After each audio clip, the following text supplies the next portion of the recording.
Bom, pessoal, dando então continuidade, como eu falei, a gente fala agora então da trigonometria em triângulos não retângulos. Vale para os triângulos retângulos também? Vale, mas a gente vai focar aqui em triângulos que não são retângulos para poder trabalhar essas duas leis. Primeiro, a lei dos senos, que apresenta uma proporção entre o lado do triângulo e o seno do seu respectivo ângulo oposto. Eu tenho aqui essa relaçãozinha. Que A está para seno de Azão, assim como B está para seno de Bzão, assim como C está para seno de Czão. Uma coisa interessante também da gente lembrar aqui é que todo triângulo, 100% deles, são figuras circunscritíveis, ou seja, existe uma circunferência que vai passar nos 3 vértices deste triângulo. Sempre vai existir? Sempre vai existir. Desenhar à mão livre na mesa digitalizadora uma circunferência é algo bem chatinho de fazer. Mas acho que ficou razoável. Deixa eu apagar esses traços que estão muito para fora aqui. Ficou um pouquinho razoável. O que acontece? Quando eu tenho essa noção, eu entendo, por exemplo, que se eu traço aqui o raio dessa circunferência, ok? Que é a distância do centro dela a qualquer um dos seus vértices, eu vou ter que essas razões são sempre iguais ao dobro deste raio, ok? A gente já trabalhou um pouco isso, então aqui só vou trazer a informação. Lembrando que o seno do ângulo de 90 graus vale uma unidade e que o seno de um ângulo entre 90 e 180, né, o suplementar a alfa, é igual ao seno daquilo que falta para 180. Então, se eu tenho lá o ângulo de 120 graus, eu posso trabalhar com o seno de 60, o seno de 140 graus é igual a seno de 40 e assim por diante. Tá? Já a lei dos cossenos é uma relação que apresenta a igualdade entre o quadrado da medida de um dos seus lados e a soma dos quadrados das medidas dos outros dois lados. Parece Pitágoras, mas tem mais uma coisinha. Menos o dobro do produto desses outros lados e o cosseno do ângulo oposto ao primeiro lado. Então, a gente podia escrever 3 relações, né? Azinho ao quadrado igual a Bzinho ao quadrado mais Czinho ao quadrado menos 2BC vezes cosseno de A. Se eu começo com o lado Bzinho, eu termino com o ângulo B. Se eu começo com Czinho, eu termino com o ângulo C. Ok? Lembrando também que o cosseno de 90 graus vale 0. E aí, se você começa com um lado oposto ao ângulo de 90, você está falando de um triângulo retângulo, é a hipotenusa, zera tudo isso aqui, vira Pitágoras. Né? E o cosseno de um ângulo entre 90 e 180, a gente vai pegar aquilo que falta para 180, só que aqui muda o sinal. Cosseno no segundo quadrante é negativo. Legal? Vamos dar continuidade então fazendo um exercício sobre isso? Olha lá. 2 lados de um terreno triangular medem 50 metros e formam entre si um ângulo de 80 graus. Sabendo que o proprietário pretende construir uma cerca ao redor do terreno, vamos calcular a metragem total da cerca. Para eu saber a metragem total da cerca, eu estou falando de perímetro do terreno, que vai ser a soma dos 3 lados. 50 mais esse lado x. E nota que eu sei aqui o ângulo de 80 graus.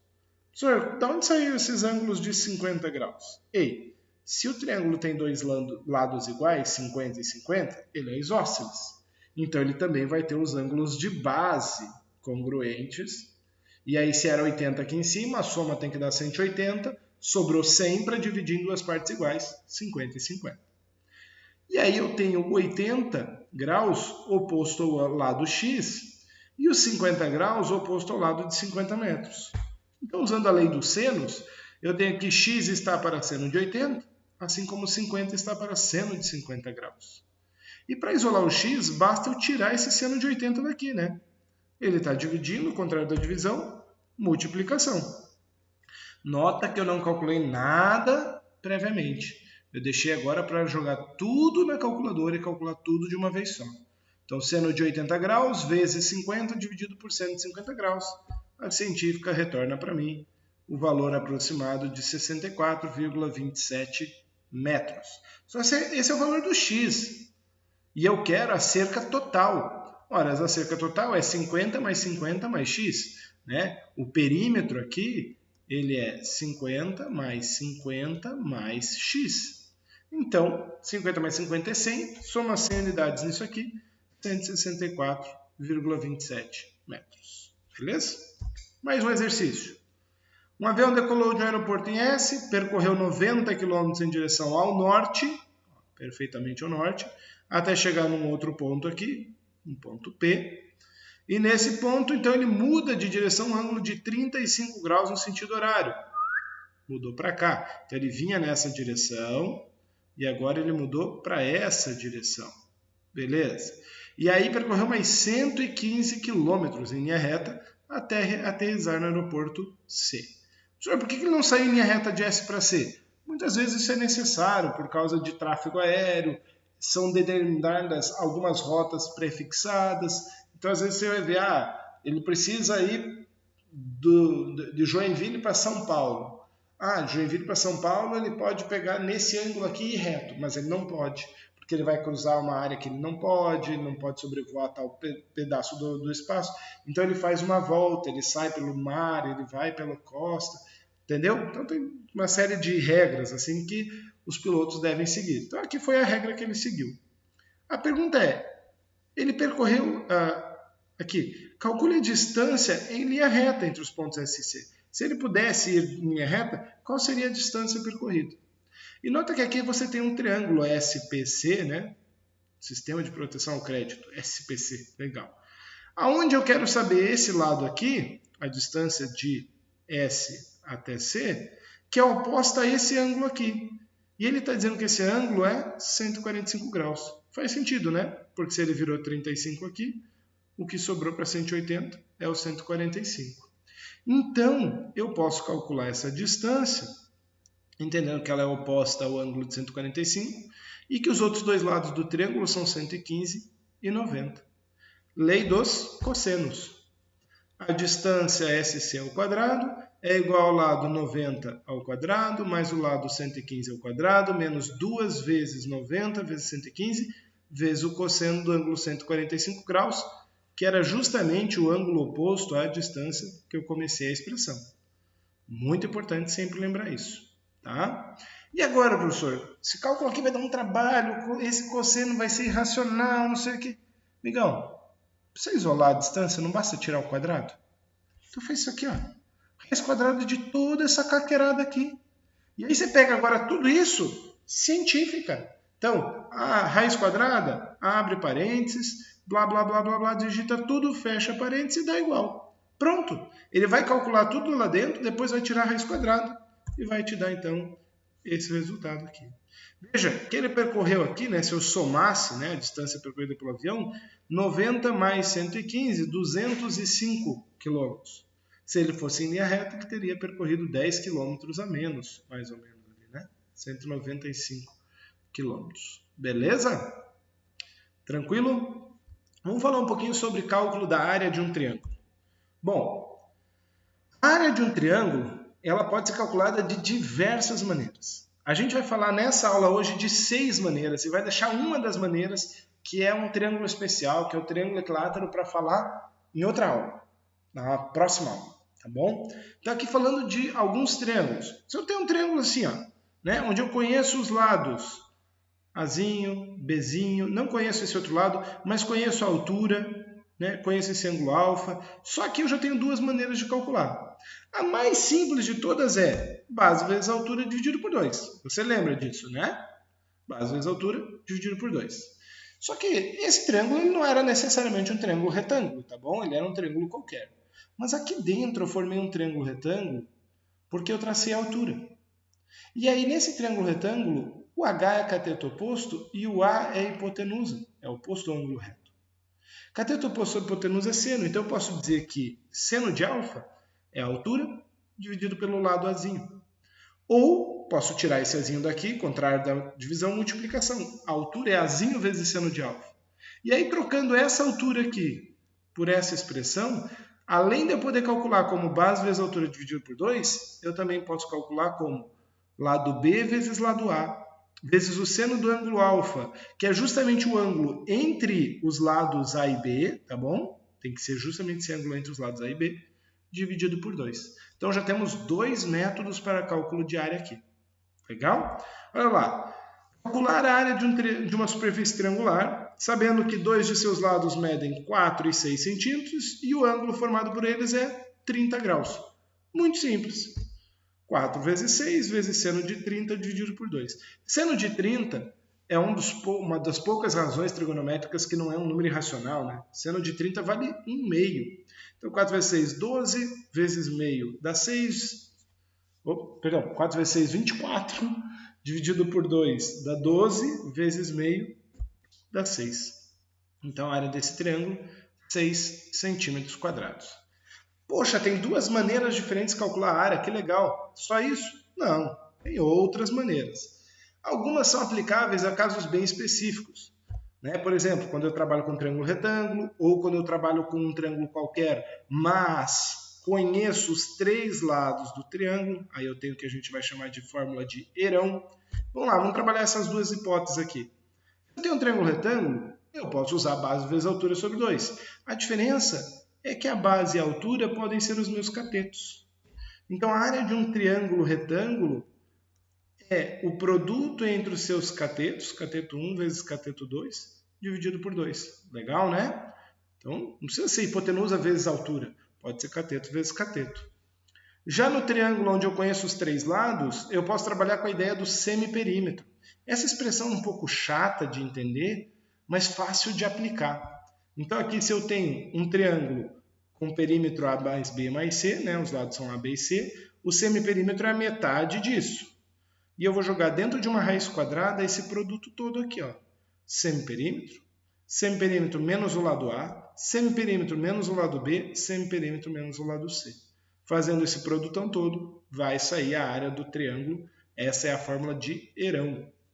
Ainda posso trabalhar usando ou o apótema do triângulo, o raio da circunferência inscrita, né? Todo triângulo é inscritível, ou o raio do triângulo, todo triângulo é circunscritível.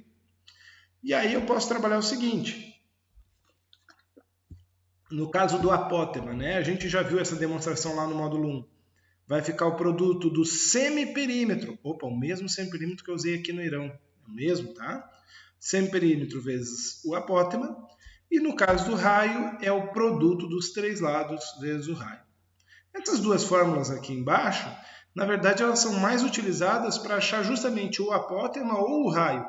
Né? Então eu calculo a área usando a fórmula de Herão, por exemplo, que eu conheço os 3 lados, e aí eu posso calcular o apótema usando essa fórmula ou o raio usando essa fórmula aqui. Tá bom? Vamos praticar um pouquinho? Exercício 13. Calcule a área de um triângulo de lados 7, 11 e 14. Herão. Você conhece os 3 lados? Então, você vai ter aqui o perímetro 7 mais 11 mais 14.